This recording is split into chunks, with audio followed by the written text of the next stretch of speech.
Bonjour à tous, bienvenue sur Monlise TV à l'heure de votre bulletin d'information. À la une de l'actualité, le gouvernement haïtien a remis 2 chèques de 264 millions de gourdes chacun au comité de normalisation de la Fédération haïtienne de football ce 8 avril à la villa d'accueil.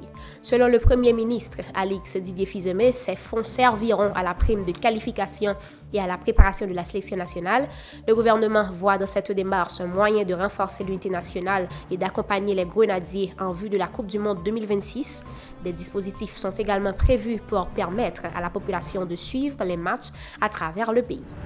Autre information, le Conseil électoral provisoire annonce le report des opérations d'inscription des électeurs et d'enregistrement des candidats initialement prévus les 1er et 13 avril 2026.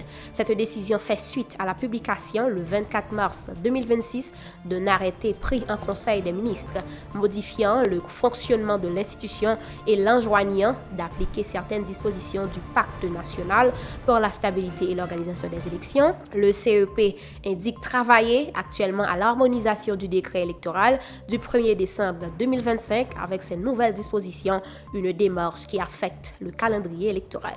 De nouvelles dates seront communiquées prochainement. L'institution réaffirme toutefois son engagement à organiser des élections inclusives, impartiales et transparentes.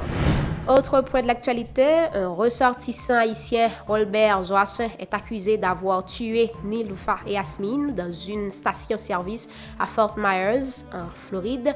Une vidéo devenue virale le montrant en train de briser le pare-brise du véhicule de la victime avec un marteau, outil qu'il aurait ensuite utilisé pour lui porter des coups mortels. Présenté devant la justice le 8 avril, il a reconnu avoir ciblé la victime et prémédité son acte. La police nationale d'Haïti a lancé le mardi 7 avril 2026 la distribution de nouvelles cartes de débit au profit de son personnel policier et administratif. La cérémonie organisée dans le département de l'Ouest sous la supervision d'une commission de gestion s'est déroulée en présence de plusieurs hauts responsables de l'institution.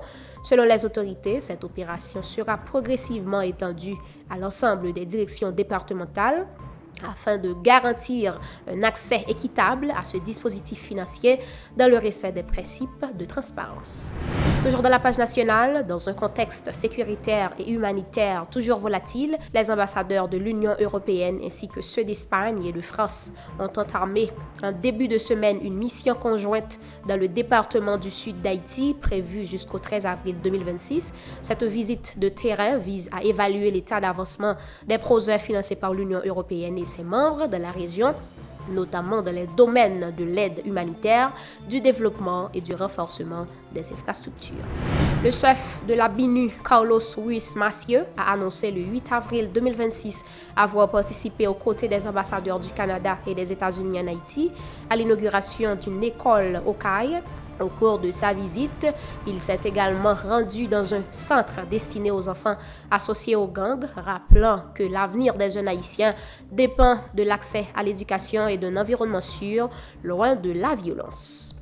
Pour clore la page nationale, l'ULCC a organisé le mercredi 8 avril 2026 à Ouanamène une formation destinée à 60 cadres de la police nationale d'Haïti du département du Nord-Est. La session a abordé la lutte contre la corruption, la mission de l'institution et l'importance de la déclaration du patrimoine dans le but de renforcer l'intégrité et la transparence au sein de la force policière.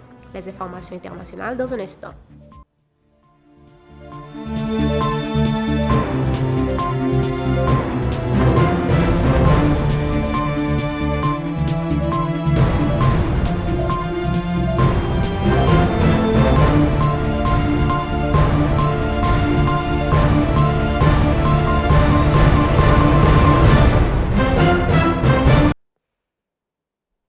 L'Iran a interrompu le passage des pétroliers dans le détroit d'Ormuz, rapporte l'agence Fars, après les frappes israéliennes au Liban, malgré le cessez-le-feu annoncé entre Israël et États-Unis et l'Iran. Le premier ministre pakistanais Shehbaz Sharif avait indiqué que le Liban était inclus dans l'accord. Cependant, l'armée israélienne affirme poursuivre ses opérations contre le Hezbollah, qualifiant ses récentes attaques au Liban de plus importantes depuis le début du conflit. Force précise que 2 pétroliers ont néanmoins été autorisés à travers le détroit depuis l'entrée en vigueur du cessez-le-feu.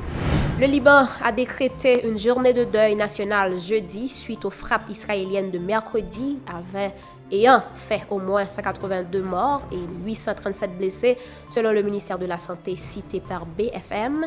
Le Premier ministre, Nawaf Salam, a condamné des attaques visant des civils innocents et sans défense et a annoncé sa volonté de mobiliser tous les moyens politiques et diplomatiques pour mettre fin à la violence. Cette mesure souligne la gravité de la situation dans un pays confronté à une escalade inquiétante des tensions et à un lourd bilan humain. C'est ici que s'achève ce bulletin d'information. Mesdames, Messieurs, merci de l'avoir suivi. Restez branchés Mondelez TV pour la suite de notre programmation.